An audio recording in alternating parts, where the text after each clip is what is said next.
बिस्मिल्लाहिर्रहमानिर्रहीम।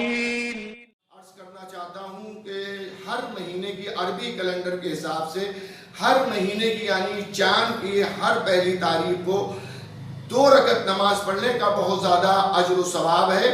अमीरुल मोमिनीन मौलाए मुत्तकियान हज़रत अली इब्न अबी तालिब अलैहिस्सलाम ने इरशाद फरमाया, जो शख्स ये 2 रकत नमाज पढ़ेगा इंशाअल्लाह परवरदिगार आलम उसे पूरे महीने उसकी हिफाजत करेगा और तमाम मुसीबतों मुश्किलात से उसे निजात मिलेगी। 2 रकत नमाज पढ़ने का तरीका ये है कि आप नियत करें कि नमाज पढ़ता हूँ मैं 2 रकत पहली तारीख की कुर्बतन इल्लल्लाह, अल्लाह अकबर कहें और उसके बाद सूरह रहम की तिलावत करें।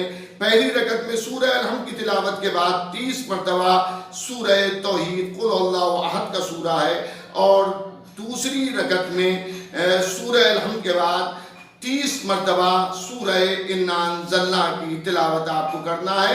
जिस तरह से आप 2 रकत की नमाज पढ़ते हैं उसी तरह से आपको पढ़ना है। बस सूरह रहम के बाद पहली रकत में 30 मरतबा सूरह तौहीद की तिलावत, कुल अल्लाहु अहद के सूरे की तिलावत और दूसरी रकत में सूरह रहम के बाद 30 मरतबा सूरह इन्ना अंज़लना की तिलावत आपको करना है। आप जानते हैं कि मुस्तहब नमाजों में जो है वो अजान और अकामत नहीं कही जाती है, तो अजान और अकामत ना कहिएगा। वो तमाम चीज़ें जो आप 2 रकत की नमाज में अदा करते हैं वो सब आपको अदा करना है। इंशाअल्लाह अल्लाह आपकी इस नमाज को कबूल करेगा।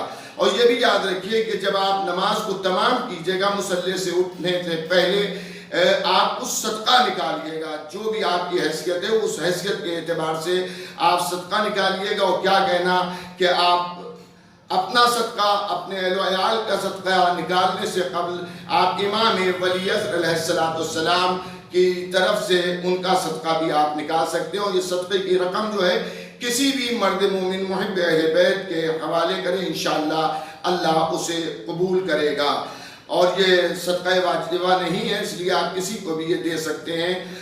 किसी भी मर्द मोमिन मुहिब अहले बैत मौला अली के चारे वाले इमाम हुसैन के अज़ादार में किसी को भी आप ये सदका दे दीजिएगा। इंशाअल्लाह अल्लाह आपकी इस नमाज को, इस सदक़े को, आपकी दुआओं को, इसके बाद एक मुख्तसर सी दुआ भी है, लेकिन अगर आप मुसल्ले में बैठ कर खुद अपने हक़ में कि परवरदिगार ये महीना हमारे लिए खैर व खूबी का महीना हो, मेरे रिज़्क़ में इजाफ़ा हो, बच्चों को सेहत व सलामती तंदुरुस्ती हम सबको मिले, दुनिया भर में जो अफराद हैं उनकी हिफाजत फरमा। अज़ीज़ान गिरामी इंशाअल्लाह अल्लाह आपकी दुआओं को कबूल करेगा। मुझे और मेरे घर वालों को भी दुआओं में फरामोश न कीजिएगा। इंशाअल्लाह हम आपके लिए दुआ करेंगे, आप हमारे लिए दुआ